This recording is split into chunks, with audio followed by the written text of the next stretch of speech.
Yep. Hello, what's for dinner tonight? Come on in and let's see what we're going to cook. This is a recipe. Notice I don't have anything on my bamboo recipe holder stand. I'm doing this just by another slow cooker recipe that I had that I usually use my crock pot for. It's one of my favorite family meals. My family enjoys it, and it's usually all gone no matter how much I make. So it's definitely a favorite of theirs. I know it usually in the slow cooker takes me about half an hour to prepare, and I have to cook it all day, and I have to watch it and make sure that the fluids are just right and the meat's tenderized, and so I'm ready to show you how to make this meal in only 1 hour in your kitchen using Pampered Chef's quick cooker. So first, I'm going to chop up some onion. So you want to cut your onion in a V shape to remove that phosphorus core or phosphorus root. That's what makes you cry. And I never knew that trick until I read it in a book. And so now I use it, and I like to share what I know with others. So that is a handy little trick. Especially if you're cooking for the homeless or you're cooking a big meal, you're chopping onions. I'm going to quarter them, and then I'm going to try my food chopper. And it's that easy.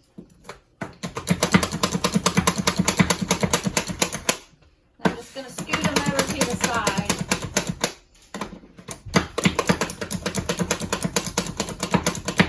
Notice I'm not doing this on my countertop. It is on a cutting mat from Pampered Chef. Never has it went through or moved or anything. And then I'm just going to set that over in the sink to wash later. I didn't quite get all of the core out, so you may see me start crying here. It's a good Vidalia onion. And those are the worst. All right, I'm just gonna have a little bit. My husband and I, the kids don't really like the carrots, so I'm just gonna chop up a few. This is a Santuki knife. It's German steel. It's the best knife on the market if you hold your knife correctly and you do your rocking motion.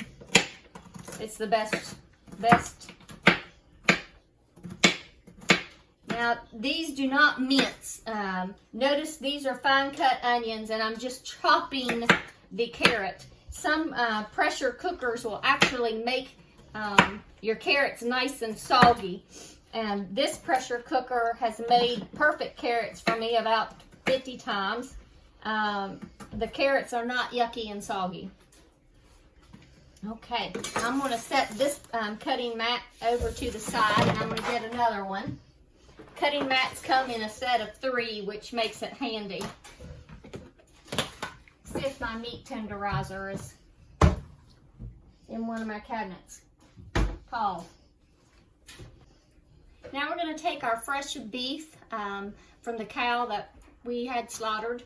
Our meat finally came in, if you've been following these videos. And this is Pampered Chef stainless steel meat tenderizer. So I'm just going to lay out a piece of meat. I love to use this with nuts and stuff. It cracks it pretty nice, and it gives it a nice tenderizer. It does make a difference. And I'm just going to slice this piece in half with a Santuki knife. I'll show you a before. So here's a before, and it's pretty thick.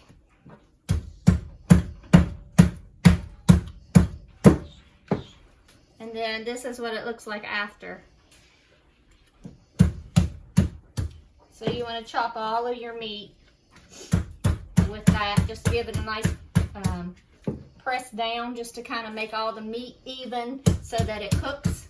You can skip this step, but I like this step because I just know that it's going to turn out perfect. So if you don't have one of those, Most meat shops will have cube steak already done up. It's a Santucci's just to do it all knife in my kitchen. Some chefs wouldn't dare using that Santucci to cut meat. And you know, fresh meat is the best.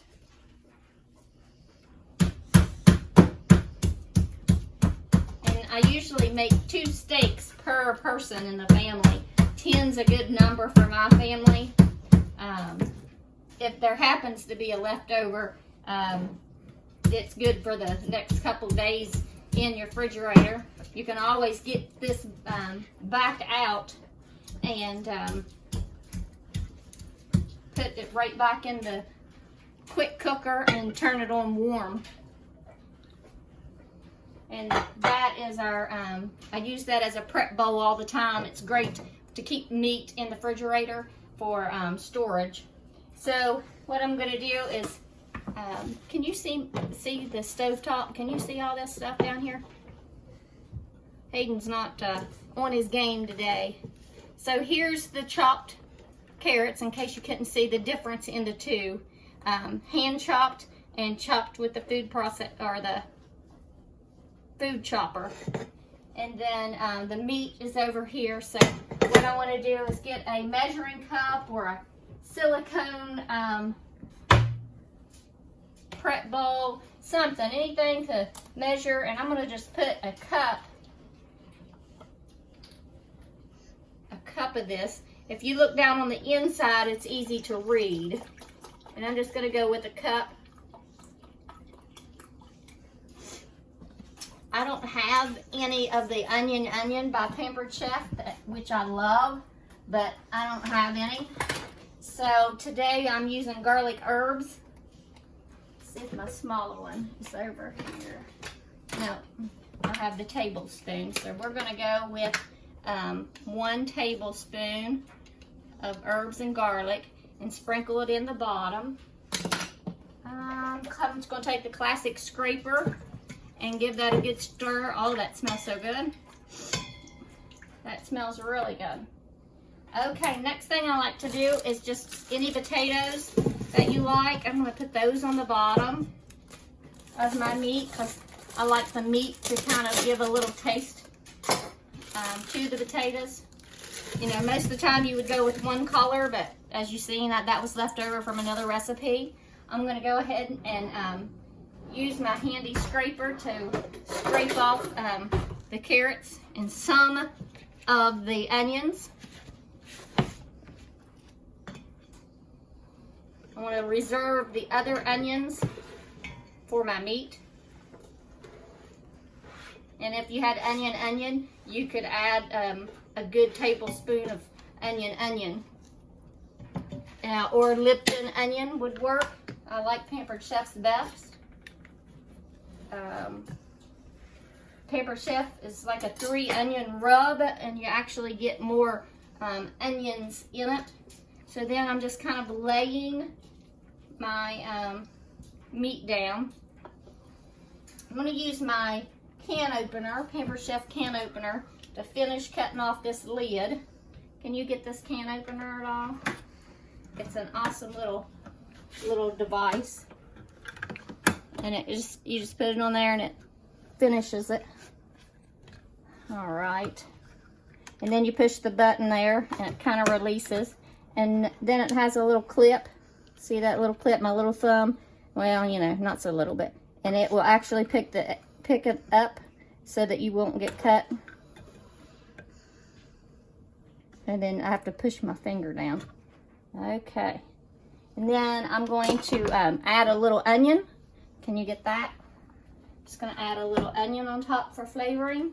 Take my classic scraper, scrape out, you know, a good helping. I'm going to cover the meat. Just like so. I'm going to do another layer just like that. Meat tenderizer thing, you did the trick. Let's see. I got a little hole there. This little guy fits nice.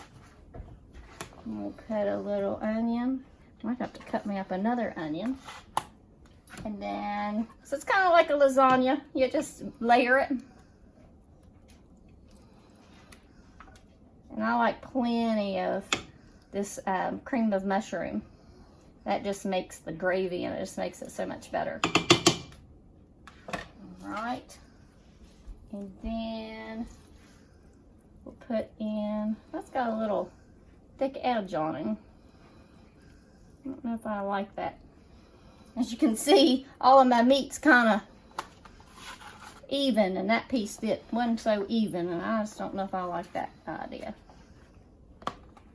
All right, let's do another little bit. And I like this because you can scrape out all of that. Every bit of it. You don't waste any in that can.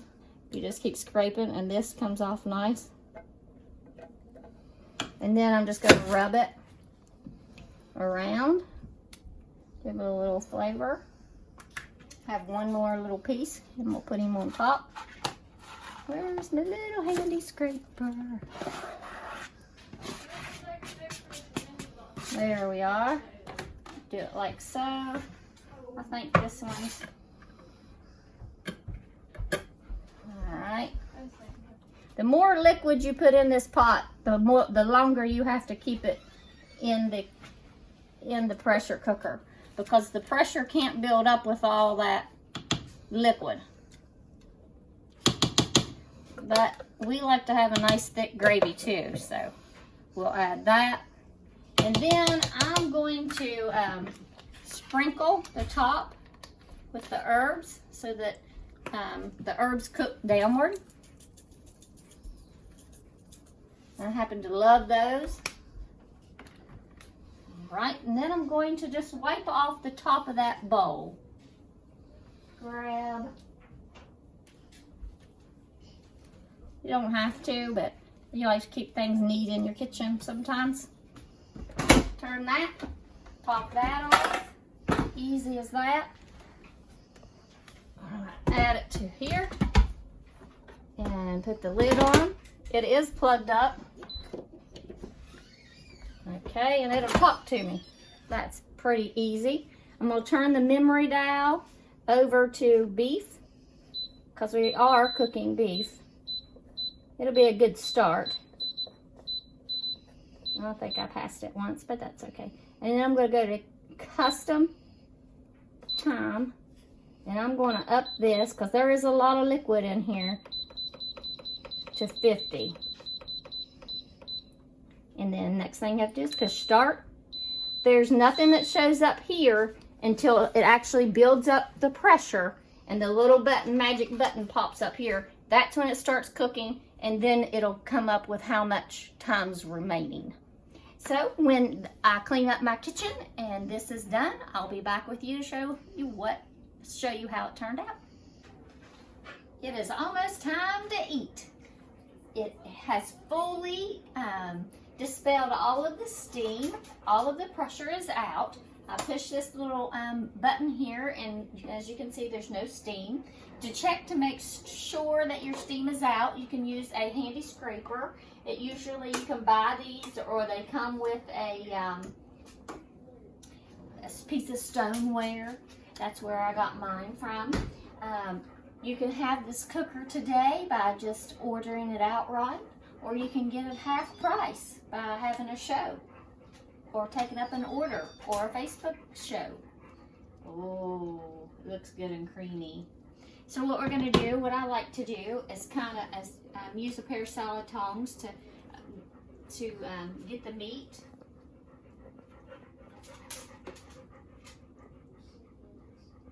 So there's 5 people eating dinner tonight. I hope when you eat dinner that you have good conversation and good prayer.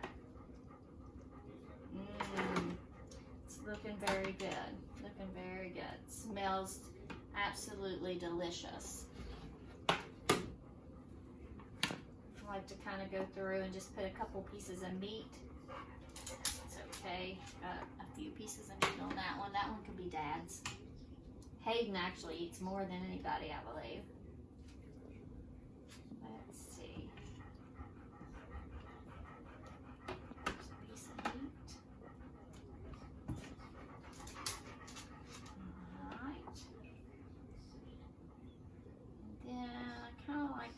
just a few pieces of potato. Looks like I got a couple different kinds on that one.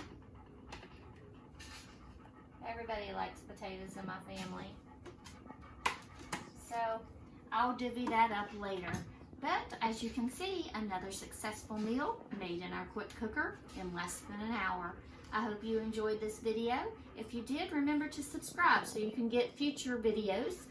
And be sure to share it with your friends on Facebook and social media. And you can also catch up with me there. Till next time, may God richly bless your life.